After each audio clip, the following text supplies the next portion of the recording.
تو جو over all situation ہے اس کے اندر سب سے اہم رول یہی ہے جو بیک اینڈ کے اوپر جو ڈپلومیسی ہو رہی ہے چائنا کے ساتھ پاکستان مل کر ایک ایسا معاہدہ اسٹیبلش کرنا چاہ رہے ہیں جس کے اندر اگر کوئی بھی خلاف ورزی ہوگی تو وہ اس کا ذمہ دار ہوگا، اور امریکہ بھی اتنی ہی ذمہ داری اٹھائے گا اور ایران بھی اتنی ذمہ داری اٹھائے گا۔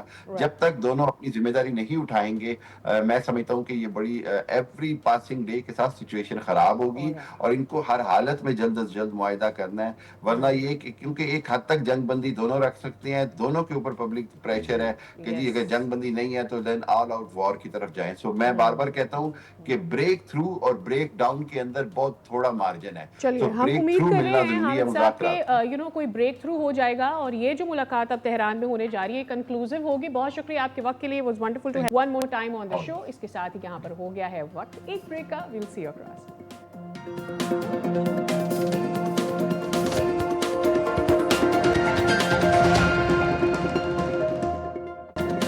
جیسے جیسے نیا دن گزرتا ہے ویسے ویسے جو پنکی ڈرگ ڈیلر پنکی کا کیس ہے وہ نئے نئے رخ اختیار کرتا دکھائی دے رہا ہے، اور کراچی سے شروع ہونے والا یہ جو کیس ہے اب دوسرے شہروں میں بھی پھیلتا دکھائی دے رہا ہے۔ پہلے پولیس اہلکاروں سے مبینہ روابط، پھر پروٹوکول، رشوت، منشیات کے نیٹ ورک کے انکشافات، اور اب تحقیقات لاہور تک جا پہنچی ہیں۔ تازہ پیش رفت میں وفاقی تحقیقاتی ادارے نے لاہور سے 2 غیر ملکی باشندوں کو بھی گرفتار کیا ہے، اور ان کے بارے میں دعویٰ یہ کیا جا رہا ہے کہ وہ پنکی نیٹ ورک کا حصہ تھے اور شہر میں منشیات سپلائی کرنے میں سرگرم بھی تھے۔ کل ایک نیا نام سمیر کا بھی آیا ہے جو آلریڈی ان کسٹڈی ہے، اور اس کے حوالے سے بتایا جا رہا ہے کہ بھائی اسے اب مزید شامل تفتیش کرنا ہے، اس معاملے کے اوپر اس کی کسٹڈی لے رہی ہے۔ خرم گلزار ہمارے کورسپونڈنٹ ہمارے ساتھ موجود ہیں، ان سے جان لیتے ہیں کہ کیا نئی ڈیٹیلز آ رہی ہیں۔ خرم آگاہ کیجیے گا، ایک تو یہ سمیر کے بارے میں کیا سب کچھ اکٹھا ہوا ہے، 2 غیر ملکی باشندوں کا بھی بتائیے گا، کون ہے، کہاں سے تعلق ہے ان کا؟ دیکھیں جو غیر ملکی ہیں پہلے یہ رپورٹ سامنے آئی تھی تفتیش میں یہ پتا چلا تھا کہ افریقہ سے تعلق ہے، جس کے بارے میں ایڈیشنل آئی جی آزاد خان نے بھی ذکر کیا تھا کہ افریقن ہیں جہاں سے نیٹ ورک جا کے ملتا ہے پنکی کا۔ اب ان افریقن کے بارے میں یہ بھی بعد میں کچھ ذرائع تفتیش کے بتاتے ہیں کہ پنکی نیٹ ورک سے جڑی ہوئی جو خواتین ہیں کچھ خواتین ہیں جنہوں نے غیر ملکیوں سے باقاعدہ شادی بھی کر رکھی ہے۔ اب جو یہ افریقن حراست میں لیے گئے ان سے تفتیش کی جا رہی ہے، اس حوالے سے تحقیقات بھی دیکھتے ہیں کیا یہ وہ خواتین ہیں جنہوں نے پنکی نیٹ ورک سے جڑی ہوئی خواتین سے شادی کی ہوئی ہے۔ اس کے حوالے سے تو تفتیش جاری ہے۔ ساتھ ہی جو سمیر کا نام سامنے آیا، سمیر جو ہے کہ باقاعدہ پنکی کا جو اکاؤنٹ استعمال کرتا تھا، اس کے تمام بینک اکاؤنٹ بھی دیکھتا تھا۔ اسی طرح اس پہ بھی جب تفتیش ہوئی تو پتہ چلا گیا سمیر اس سے پہلے باقاعدہ پہلے ہی گرفتار ہو کے جیل میں ہے۔ اب اس کو جیل سے باہر لے کر آنے کے لیے باقاعدہ ڈی آئی جی صاحب کی جانب سے ایک خط بھی لکھا گیا کہ جیل سے سمیر کو حراست میں لے کے اور پھر تفتیش کے حوالے کیا جائے گا، پھر اس پر تفتیش کی جائے گی۔ لیکن کل گزشتہ روز ایک بات سامنے آئی کہ عدالت نے یہ جو تفتیش کاروں کی جانب سے درخواست جمع کرائیں گے، لیکن عدالت نے یہ کیا ہے کہ جیل میں ہی سمیر سے جو ہے وہ اس کیس کے حوالے سے تفتیش کی جائے۔ احکام جو سمیر ہے اس کے اکاؤنٹ پہ تمام جتنے بھی منشیات سے ریلیٹڈ رقم آتی تھی وہ تمام جو رقم ہے وہ سمیر کے اکاؤنٹ میں موجود آتی تھی۔ اسی طرح سے جو دیگر جو سہیل اور ذیشان جو 2 لڑکے سے پہلے کراچی سے حراست میں لیے گئے جو کہ ابوالحسن فاہر روڈ کے رہائشی تو پنکی کی جو سابقہ رہائش ہے اس کے قریب ہی ایک کمیونیکیشن فیاض کمیونیکیشن کے نام سے وہ کمیونیکیشن چلا رہے تھے، اور باقاعدہ طور پہ ایک جو سہیل ہے وہ بھی پنکی کے 6 اکاؤنٹ آپریٹ کر رہا تھا۔ تو یہ سارا نیٹ ورک کے حوالے سے مزید جو ہے وہ گرفتاریاں بھی سامنے آ رہی ہیں۔ لاہور سے بھی اور کراچی میں بھی ہم دیکھ رہے ہیں کہ جو ایک لسٹ سامنے آئی تھی جس میں باقاعدہ طور پہ کچھ نام سامنے آ گئے تھے، جس میں فلم اسٹار تھے اور دیگر جو سیاستدان تھے، وہ لسٹ سامنے آئی، نام سامنے آئے، لیکن جو وہ قائمہ کمیٹی لسٹ میں یہ میں بات اسی سامنے لسٹ کے خرم گلزار پوچھنا چاہ رہا ہوں، یہ سمیر ہو گئے یا کوئی ملکہ نائکا، یہ پنکی، یہ سارے تو مورے ہیں، یہ اصل بادشاہ جو ہیں وہ کہاں ہیں، اور ان کے نام مطلب صرف انہی کے نام دینے، زیادہ بڑوں کے نام نہیں دینے، کیا ڈیٹیل ہے اس کی؟ دیکھیں اس کے بارے میں جب نام سامنے آئے، ایک لسٹ سامنے آ چکی تھی، اس کے بعد ہم نے دیکھا کہ باقاعدہ طور پہ جو گورنمنٹ ہے ہماری گورنمنٹ کی جانب سے تنظیم میمن انعام میمن کی جانب سے یہ کہا گیا کہ ہم جو معتبر نام ہیں ہم ان کے نام سامنے نہیں آنے دیں گے, ان کی عزتوں کو نہیں چھالیں گے, اس طرح کی بات سامنے. لیکن اب وہ دوسری دل بھی سامنے آئی ہے, کافی نام سامنے آ رہے ہیں, تقریباً 8 سے زائد وہ نام ہیں جو بڑے نام ہیں, جو بڑے معتبر ان کے بارے میں کہا جا رہا ہے کہ وہ نام ہیں. ان کے نام بھی سامنے آئے ہیں, کچھ چھوٹے نام بھی ہیں, کچھ کراچی کے فیڈرل ایریا کے کچھ لوگ ہیں. اب ہو بھی کر سکتے ہیں خرم گلزار کے جو معتبر نام ہیں, اگر وہ نیٹ ورک کے بادشاہ ہیں یا لیڈرز ہیں تو وہاں تک پہنچا جا سکے. یہ چھوٹے موٹے نام تو روز آ ہی رہے. بہت شکریہ ڈیٹیلز دینے کے لیے. اس کے ساتھ ہی ہم یہاں پہ لے رہے ہیں ایک چھوٹا سا بریک. سی آفٹر دس.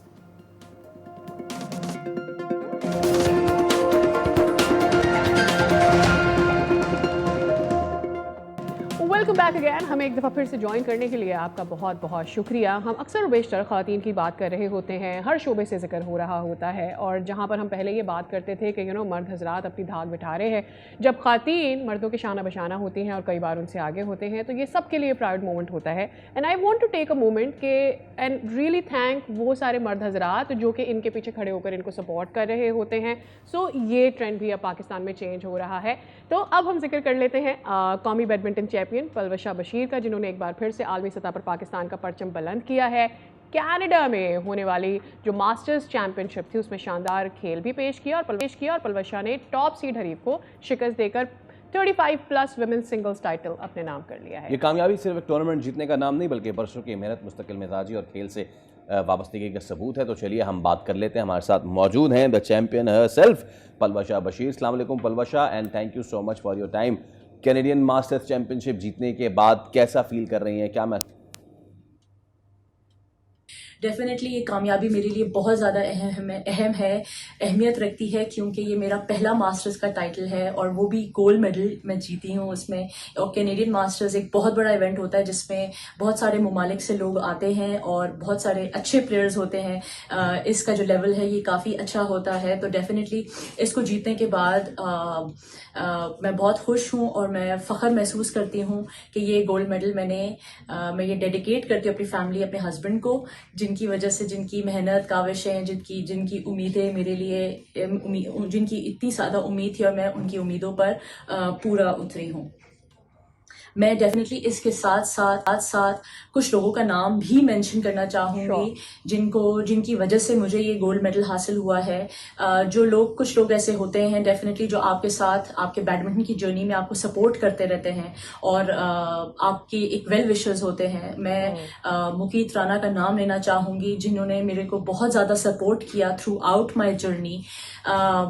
مجھے throughout, be it sponsorships, be it anything, انہوں نے میرے پہ یقین رکھا اور ہمیشہ مجھے جو ہے انہوں نے سپورٹ کیا تھرو آؤٹ. اینڈ سارے میچز میں مجھے 1 by 1 انہوں نے مجھے بتایا کہ مجھے کس طریقے سے کھیلنا ہے. اینڈ میرے ساتھ بہت زیادہ لیجنڈس موجود تھے.